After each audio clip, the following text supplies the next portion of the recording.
Logor. Welcome to another edition of Culture Diaries. Today on the show, my guest is a photographer, he's a visual artist, he is, where do I even start? Let's just talk to him. His name is Logor. Welcome, Logor. As I keep telling everyone, I was like, Logor is blown now, you know. I feel so privileged to have known you when you just started this career.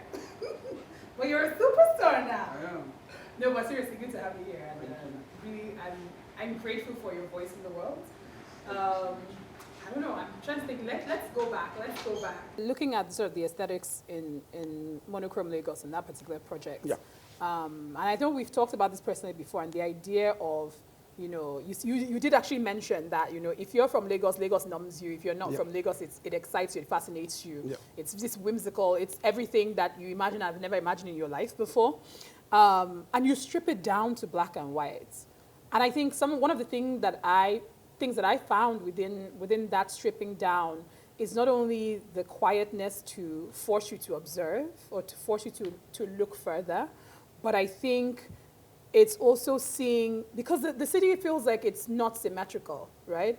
But there's always this interesting symmetry in this quietness of black and white. And I want to know if these were deliberate things that you were finding whilst you were creating the work, or it was just these were things that were happening on their own. For every photographer, whether formally trained or informally trained, when you connect with an image for the first time, there's something that resonates. You don't know what that is, so you spend the rest of your career trying to make sense of what that is. So black and white imagery got me. It got my attention. Then I wanted to see more of it.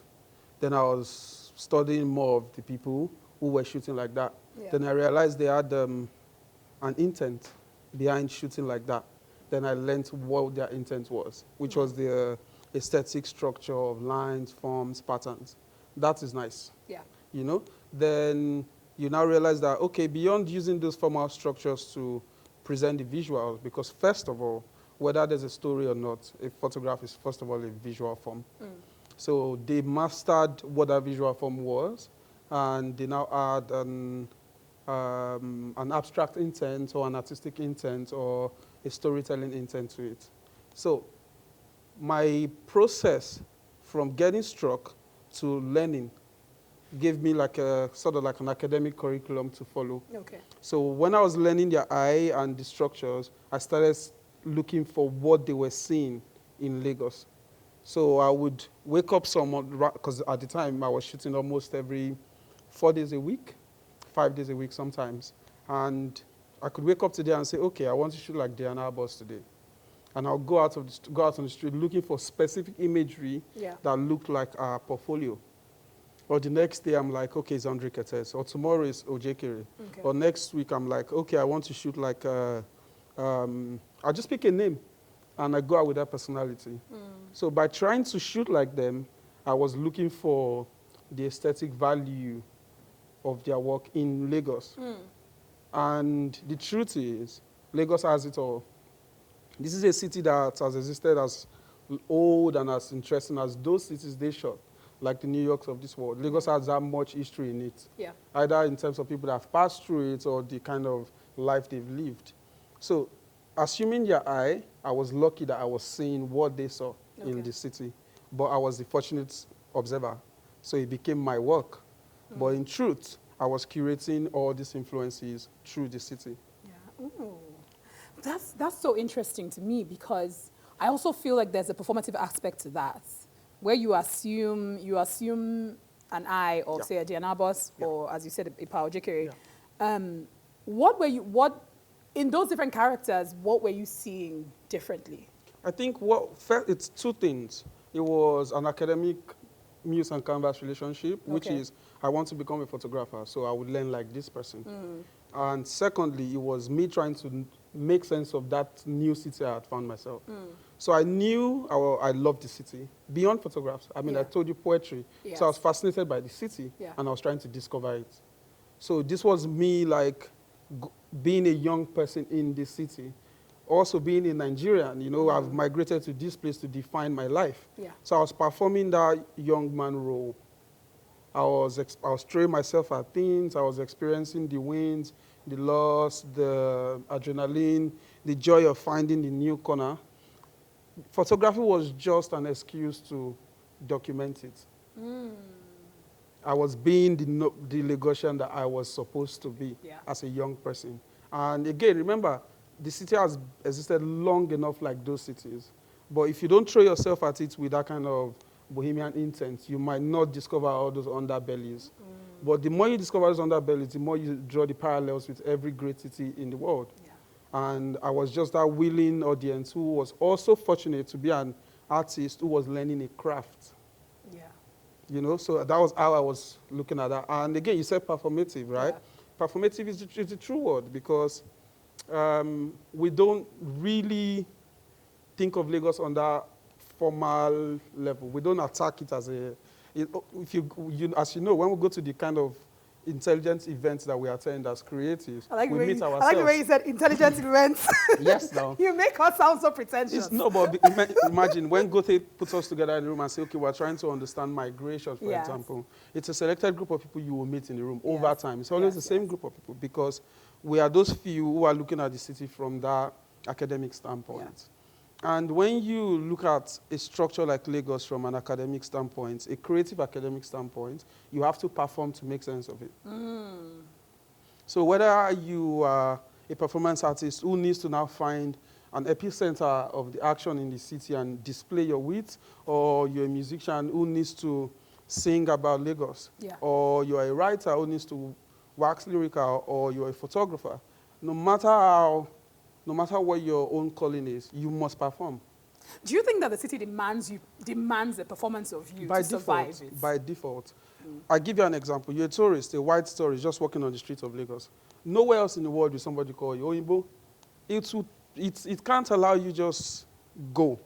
Lagos, that's one of the best gifts that the city is. Yes. Because if you don't perform with it, you can't know it. It's you. That is so valuable. Yeah. And so true. We've heard of stories. We've had cousins who showed up to Ojota, called our number, we didn't pick up, and they were overwhelmed and they turned back. This is real story. They get to Ojota, they start calling the contact of the person they're supposed to meet up with, and the person is not picking up. And they're just like, yes, that is very true. What am I going to do? What am I going to do? Because you're stranded. And you go back. But the person that stays in the bus stop till 8:30, 9:30, 10, and somebody comes to tap him, well, boy, wait till you find. He's waiting for an action, or she's waiting for something, and the action has showed up. I feel like, you know, Monochrome Lagos, even for you as an artist, has been been documenting the city, but it's also a dialogue with the city. It's a performance, it's a call and response, but it's two things in motion essentially. And I almost feel like it is a metaphor for a bigger image of how we're constantly in conversation with this space. Shared space, no doubt, but a solo journey. Ooh. Do you get what I mean? We're all in that bus, which is something photography lets you observe distinctively. So if you're sitting in the bus and you're watching people with intent to photograph them, you will catch them in those solo moments. So that brief moment when that downfall driver pulls up at the red light and he's pausing, he's restless, and he yanks his cap off his face, and he cleans his eyes, and he waits for like 10 seconds, and he's lost in that single moment. That brief 10 seconds where he's lost is in his own solo. Then the light turns green, then he comes back to Lagos and he goes.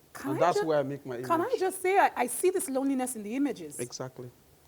It's important because it's a shared journey, no doubt. Yes. But it's a solo. A solo journey. Yeah, because we're all looking for our own Lagos. That makes a lot of sense. Because I think there's something about the loneliness that I see in the images you capture, especially with your Monochrome series. And then, you know, Monochrome Lagos did very well as a project. You get to become one of Rayleigh's young contemporaries. This is the inaugural Young Contemporaries. You exhibited, you've been commissioned to photograph in other parts of the world. You did residencies and all of those sorts of things. So I'm smiling. What was that experience like? Just having that, I don't want to call it quick success, because I think everybody always assumes everyone has quick success, but I feel like it was like a steady rise. Was that overwhelming at any point where you did it make you, what did it make you, what did you feel? You feel everything. First of all, there's the imposter syndrome, which is the default. Ooh, let's talk about that. Yeah, you're like, okay, just last week I couldn't get a meal. Now I'm on the plane to this country. And you're wearing the same jeans from last week. That's a mind fuck, isn't it? Yeah. You know, but you're the one in those spaces, so you don't really get anybody. So you've just gone quickly from your hood to, say, Berlin. Now you're talking to this gallerist assistant who is feeling you, and you're just now. She has no clue that just last week you couldn't afford a meal. Yeah. And she's looking at you with all that artistic, you know. So you're now looking at yourself like, wow, is this me, right? And also your phone is buzzing, and you're on WhatsApp with your own boy who's asking you just something about maybe he has no clue that you're in Berlin, so he's still asking you something about Lagos. So you're this one person within that tectonic space. Yeah. And when you catch yourself in a brief moment, you're just like, what's going on? Yeah. And when you're alone, you get this question. It's like, okay, wait a minute. Is there some game? Am I some part of a game? Are you trying to achieve something and I'm just a pawn? Am I really good? Is there some work? Wait a minute, but wait. You get a lot of that wait a minute moment. Or maybe right next to you is like maybe someone of a super extreme importance in the world. Yeah. And they've lumped you up together in a project. And you excuse yourself to go to the restroom, and you see yourself in the mirror, you're like, nah, maybe this. Do you get what I mean? But just last week, you couldn't. Like, nah, maybe this. Yeah. Because English cannot encapsulate what you're feeling. You know, so you get a lot of imposter moments but then in those moments, you pinch yourself again, which is the genius of going through the craft. Yeah. Again, what someone would call quick success was like, you were homeless at some point, you were squatting at some point to get that quick success, right? Yeah. But once you've gone through all of that, you remind yourself that, okay, whether or not it's fake, whether it's undeserving, my camera is next to me, and I was shooting, and they brought me here. Did you ever feel undeserving, though? Never. Okay. Never. Well, the reason why I did not feel undeserving was because I made legit choices to choose the craft. Okay. So it wasn't like maybe I was just passing on the road and somebody selected me for the... No, I left a job. I told the people at the job, I'm going to do this. I spoke to family, you know. I made concrete decisions, and I started the craft. Yeah. What I just did not expect was I planned a digital project, and now I'm in a gallery. That was the only difference in what... But in terms of undeserving, no.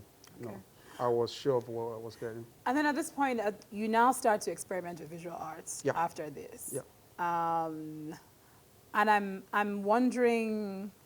Because I'm wondering, you know, the thought around pivoting or trying something new, especially when you're known for this particular thing and you're doing very well with it, and you can expand on it and continue that success. You could move, Monochrome Lagos could become a Monochrome project, and you could have Monochrome Berlin or Monochrome New York or Monochrome Havana. Yeah. But then you decide, okay, I'm taking a break from this, and, you know, you go into creating visual arts, you experiment with film, you experiment with 3D design and augmented reality as well. So I want you to just tell me about this shift or this expansion, so to speak. I mean, remember when I said I was going to become an artist, I did not choose to become Monochrome Lagos. Oh. I was coming to become an artist. Monochrome Lagos was just the entry project. And it was a project that was slated with a timeline. And I knew the timeline. But the whole world didn't know the timeline. You know what I mean? And I did mention the timeline while the project was getting its own success. Yeah. But obviously, nobody reads your artist statements. They just tell you well done on the show. Which is a good thing. It's too long. Exactly. You know, but it's written in there somewhere. Yeah. So this is a project that's going to run for 10 years. And I'm going to and I'm going to do it for that period. So why allow that be the only reason for my participation when I have a host of interest as a curious, creative mind? Yeah.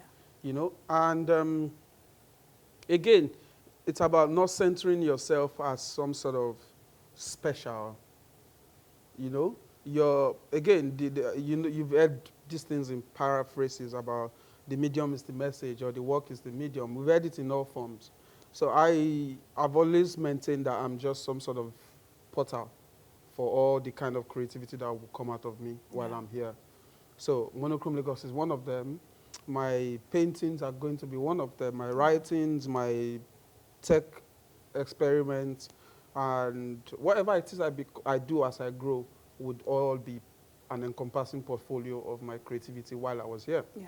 You know, so I start one portal, to defeat the purpose if I tie all the gem of what I am around one project because it was successful, or because I don't want to lose audience, or because I don't want someone to forget that I'm good at this stuff. And indeed, I got a lot of proposals to continue on the Monochrome Lagos franchise. I did even try pushing it myself. But at some point, again, you have to do this dialogue with yourself where you're like, okay, am I doing a career for adulation, or do I want a career? Because audience or not, I want a career. So that is supreme. And since that is supreme, I must pursue all my interests. Yeah. And my interests range between media, art, and technology. So I'm going to explore Lagos through the media lens, the artistic lens, and the technology lens. Yeah. And being born around this period where there's a shift in what new media can do, obviously it makes perfect sense to dabble, especially with my background in computer and information science, you know? These were curiosities I had as a boy in uni. They just went to the background because photography got popular. And in terms of my paintings and my sculptures, these are things I did in my home with my parents, with my family, but I did not know it was a career because I was in computer science. Yeah. So upon owning a studio or been in an artistic community, I have now become more confident. I have now made sense that, oh, okay, this is what was trying to come through me, right? So I've now realized that my way of thinking was not particularly weird. It was just that I had a different lens on the world. I had a perspective, and the perspective can come either through poetry or through photography or through writing or through media experiments or through painting and sculpture. And I gave myself license to pursue without stifling one for the other.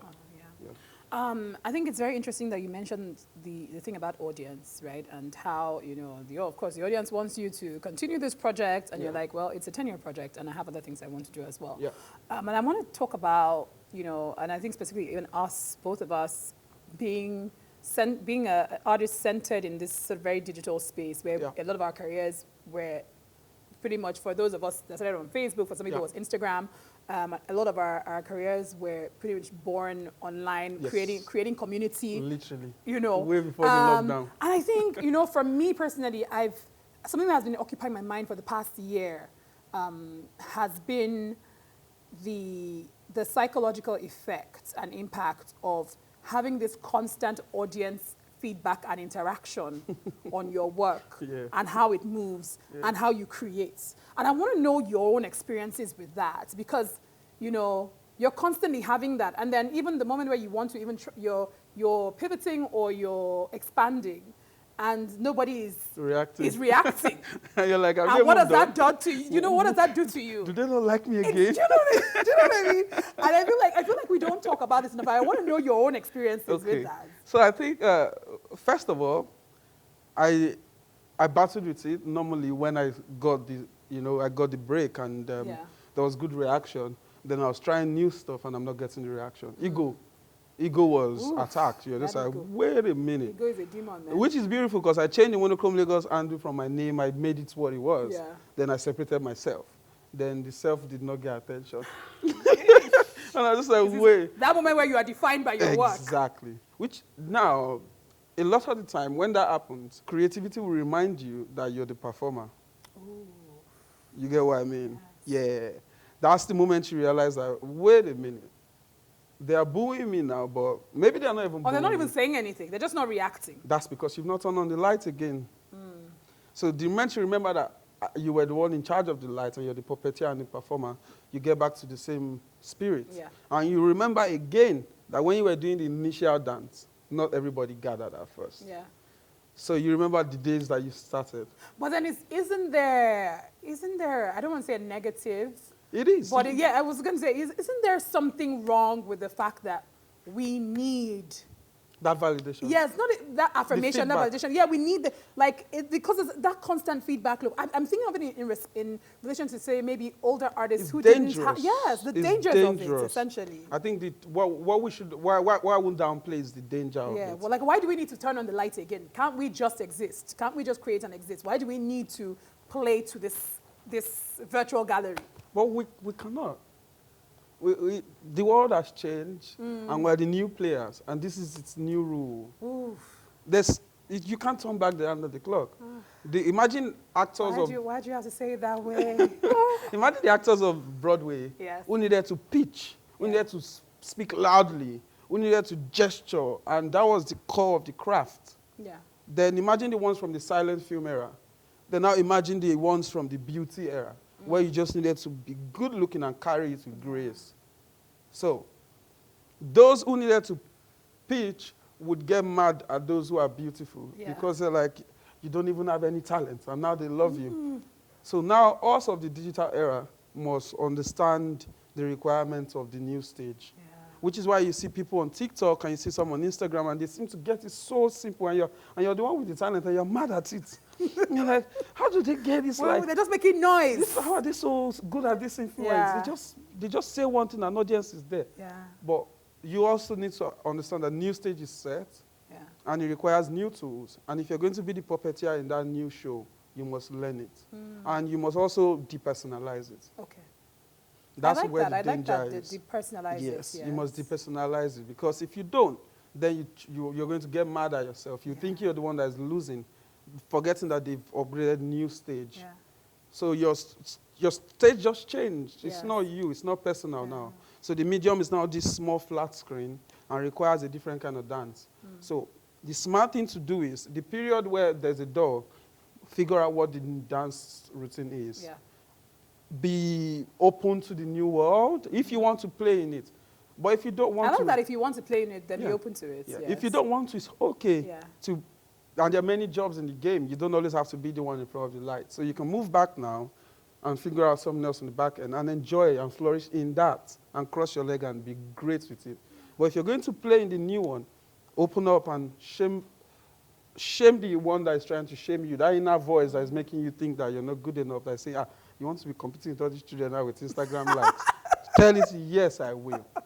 Do you know what I mean? Because it's not personal, it's just a new medium, and who gave it an age limit? But why are we as artists, why are we so self-conscious, right? In that kind of way. Why do we have so much shame about evolving? I think it was sport. I think every high-pressure talent delivery takes a toll mentally. Athletes go through it. Astronauts go through it. Politicians even go through it. But we as artists, our job and roles have been marketed for so long on the back of our emotions. Oof. You know what I mean? Our mental turmoil, our existential crisis is a product description of who we are. It sells the work is who we are. Yeah, you know. So like to sell you very well now on what's the your branding, story? Yeah. So it needs a certain embellishment, and it's been well embellished and it sold us well. However, we forgot that it was a tool. They were taking those existential crises and made a campaign out of it. Should not have become the norm, but it's too late. So if you beat yourself up, it's time to be a Kanye about it. Before somebody else will hijack it on your behalf. Okay. So before somebody else will take that your struggle and market it and monopolize it and use it for something else and say, oh, all these artists, they're always taking themselves personal. Then that person gets the adulation. You vent for the world. Bear your chest for them. Bear your pain. And we've seen it happen, especially in the literary world, where certain writers just only show the blood, and audience are grateful to see the blood. But that's not genius of literature. But it's that kind of shedding that this new platform needs. And they are good at it. So they go Kanye, they tell you, they get crazy, they perform. It's part of the performance. If you can do it, if you cannot, don't do it, because it will mess you up even more. So how are you adjusting to it? I think I've always had multiple personalities to undo my craft from get-go. Okay. Again, if you remember before we start the interview, not to reveal to the audience, but you asked me, what should I call you? Yeah. If you remember, that small, simple exercise was intentional at the beginning of my craft. I Mm. showed up in Lagos. I had a very beautiful job. The job was a very high-pressure competition among colleagues. And I was a different kind of person. And I had to define myself one day at work. I was sitting in my car and I told myself, you see, Oluwamuyiwa cannot survive this city. Oluwamuyiwa is sweet, he's naive, he's kind, he's all that stuff, and people will take advantage of him. I legit had these conversations. People think it's a joke.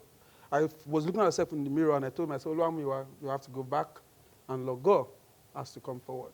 Because Logor can perform, Logor can dance, Logor can read the lines, Logor can adapt, Logor can be street, Logor can be all of this madness. Logor has a thick skin. Yeah.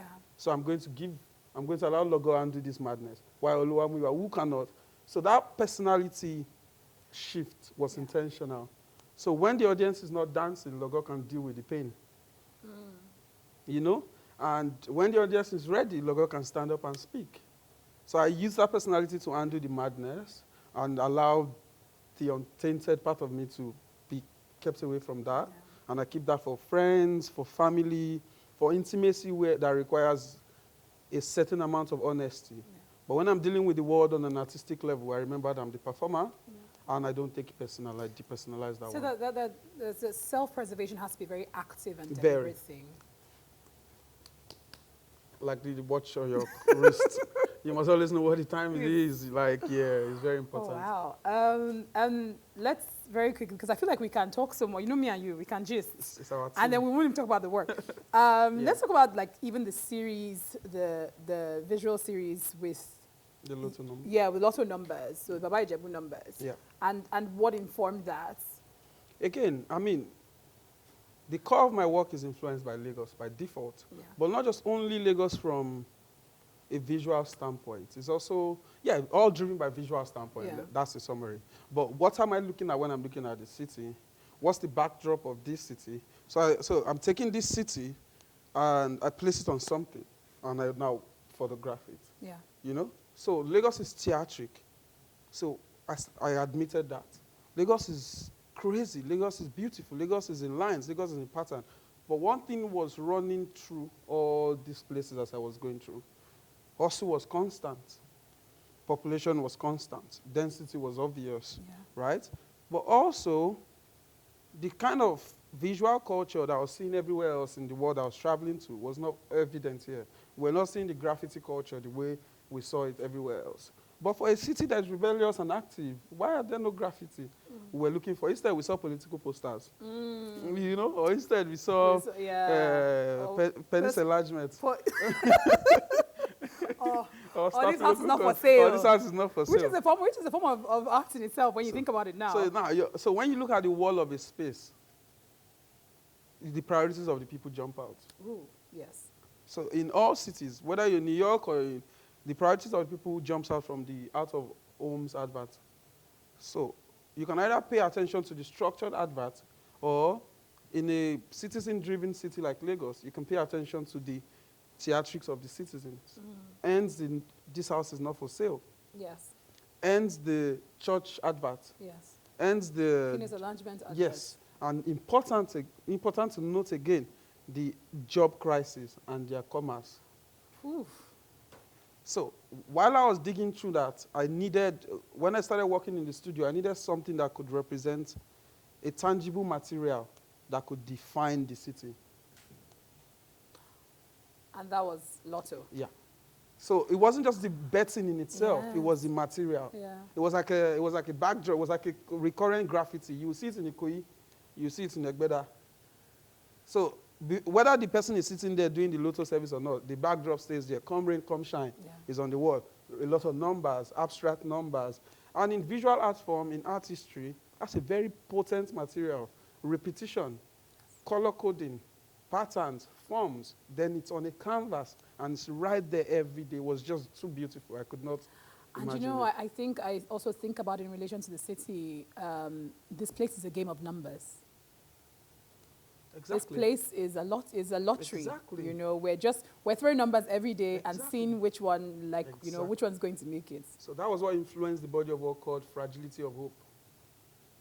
So either you're running the stock market or you're running the church. It's still all a game of numbers. You're just trying to grow numbers, yo. Whether the downfall. Oh my goodness. And when the conductor is screaming and his voice is about to fall out, it's calling audience. It's not for people, numbers. Yes. Whether the native is sharp and or the suit is on point for the pitch and the marketing runs, numbers.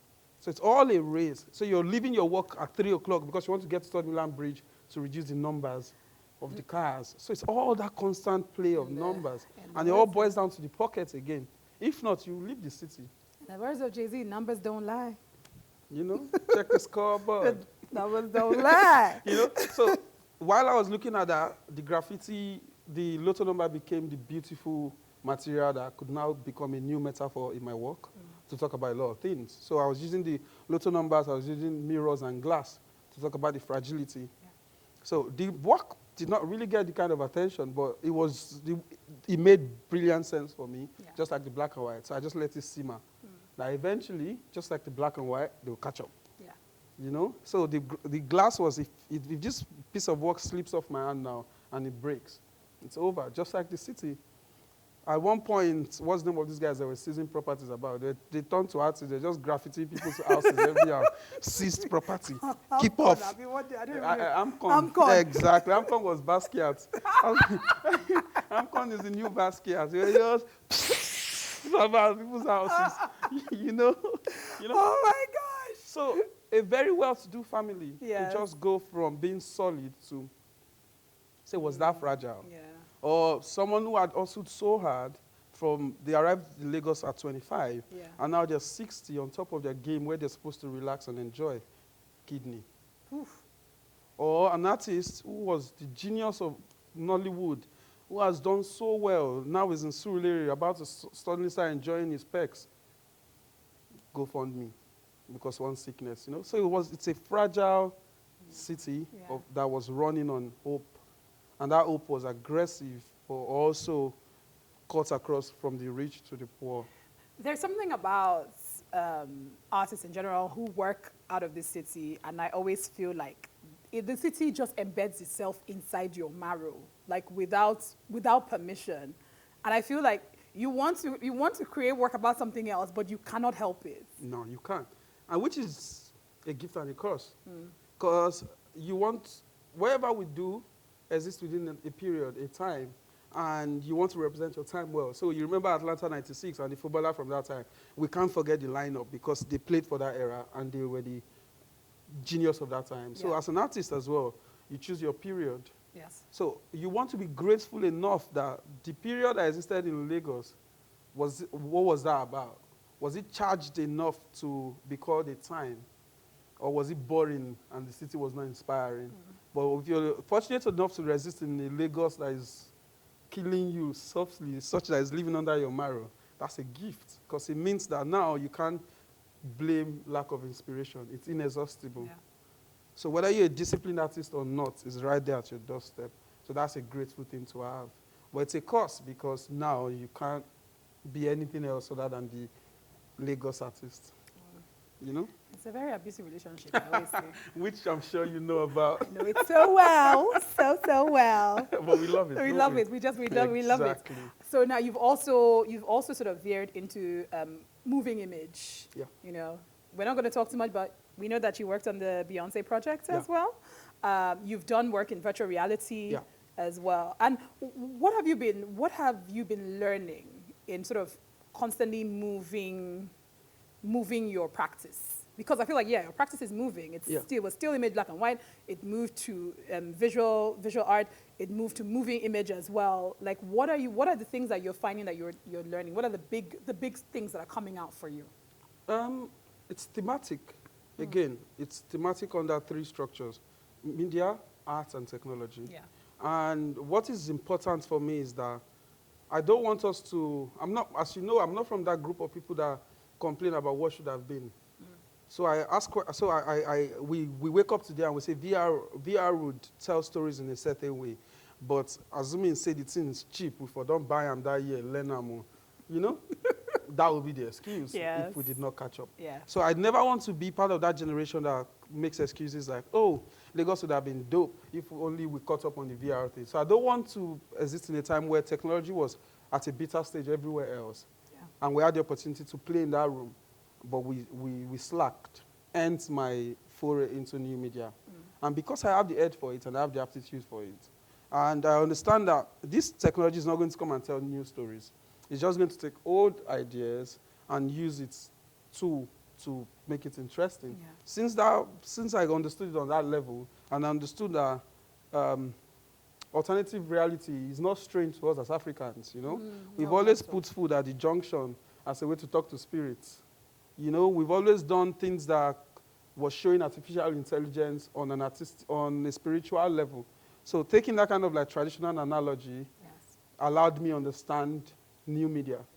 So I started looking for opportunities to allow me play in that space. So I did not need to wrap my head around understanding the camera, all of that. I just used the old understanding of art and used the technology as a leverage. And that's what I do in any space I go into. So whether it's film, or it's photography, or it's VR, or it's market research or consumer insights, the message is simple. What inspires people?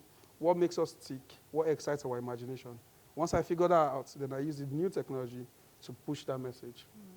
It's like, you know, that thing where, you know, coding came from divination. Exactly. Yeah. We can argue it that way, or somebody can say no, but that's the person's business. You know? But it is what it is. But it is. It was, you know, divination it's a mathematical formula. You'll be surprised that, okay, so when I was in Cape Town for the VR project I did with Electric South, this is the project we started, the IFA. So we're trying to use AI to reimagine IFA as a way to allow young Africans who have been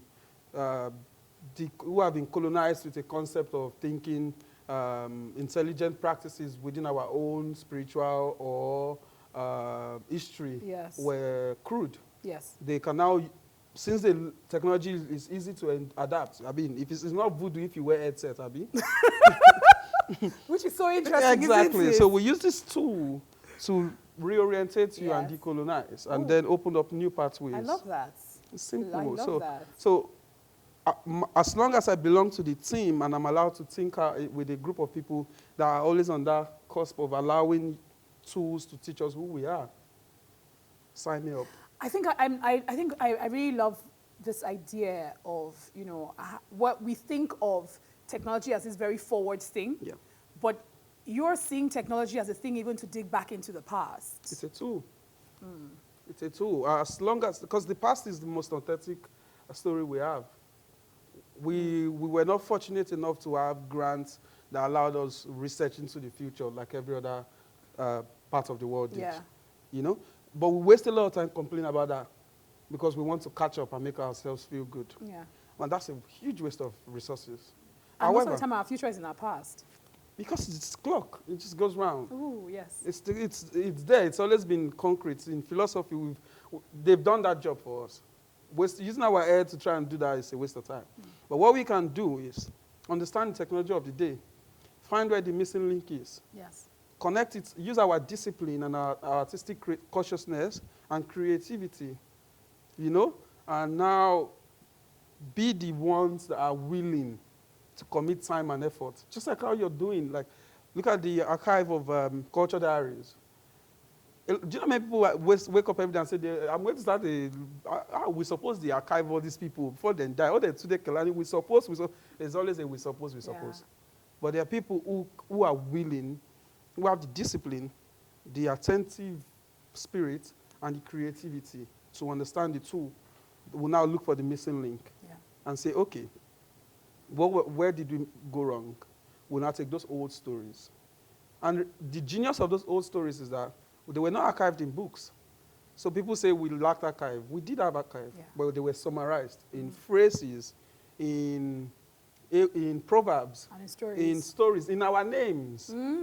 So our job as artists and creative technologists is to take those names and those phrases, those AWIs, those proverbs. Yes, And deconstruct them. Break it down. What were they trying to say? What's the story here? Yeah. Then, Tunde Kelani, for example, now grab his camera, now tell the Oluwamuyiwa story in VR.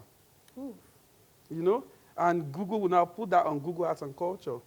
And in 5 years, you won't watch that content because Google has time to check Google Arts and Culture by your own movements because you're forward thinking like that. Yeah. But remember, in 5 years, Google Arts and Culture will become curriculum for the students in primary 2 or primary 3. So it's now organized curriculum for them. Yeah. So the danger of what would have been dangerous is by the time this curriculum becomes a norm for them, nothing about their past exists. That would be dangerous. Yeah. But our job is we've participated in that space. We now have content for them to catch up on. So self-esteem will be sorted for them the way it wasn't sorted for us. I like coconut. I like the mystery of coconut. I like how the first obvious layer looks pointless, you know, and it's thick and it's this shaft you have to peel through. But as you go in, you find the gem inside, the water, the whiteness of the fruit. You know, I love the concept of coconut because it plays with my kind of curiosity, like digging deep and then finding gems. So that's my life. It's either a Jay-Z song or a Fela song. Which one? Pick one. Water. You don't get any me. Carpe diem. Seize the day. Ooh. I heard it a long time while I was, and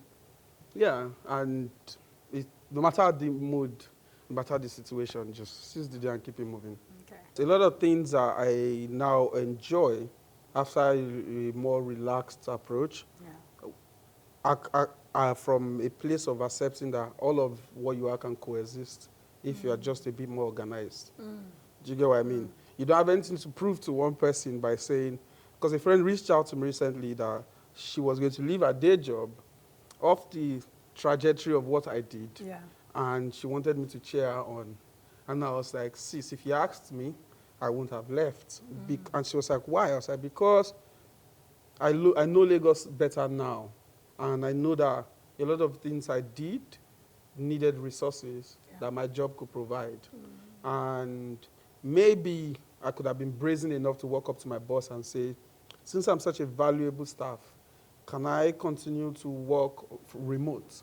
Or, you know, negotiate alternatives than binary. A week or something, You know, negotiate alternatives and be a lot more flexible with the alternatives than these binary choices.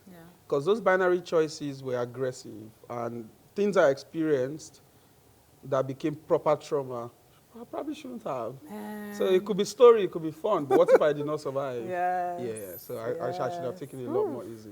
I feel like people think of changing the world in one big stroke. They think if you say change the world, then everything, there's no such thing as like a snap your finger, because when it goes, there's some part of the world that are at night now, and there's some that are partly at night and partly daytime. So there's no one single change. But art has, and it will always bring some specific changes in different parts of the world. It could be personal, it could be an individual, and it could be a huge change in terms of country.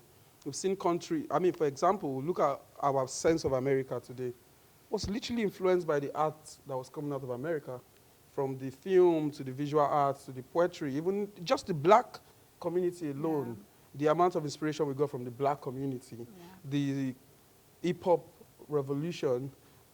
Hip-hop alone is a huge change in the world. So when someone says questions that can art change the world, hell yeah, it changes the world every day. Oluwamuyiwa, thank you very much for coming. I'm honored. To grace us. I'm honored. With all your smarts and intelligence and your artistic everything. It is the sauce. It's the sauce. It's the God. And if you don't give them, how will they take it? I'm telling you. Big thank you, of course, to Logor for blessing us with his sauce. And a big shout out to Sauce Productions for their studio as well. The program, of course, was supported by the Goethe Institute. And until next time, remember, art is life.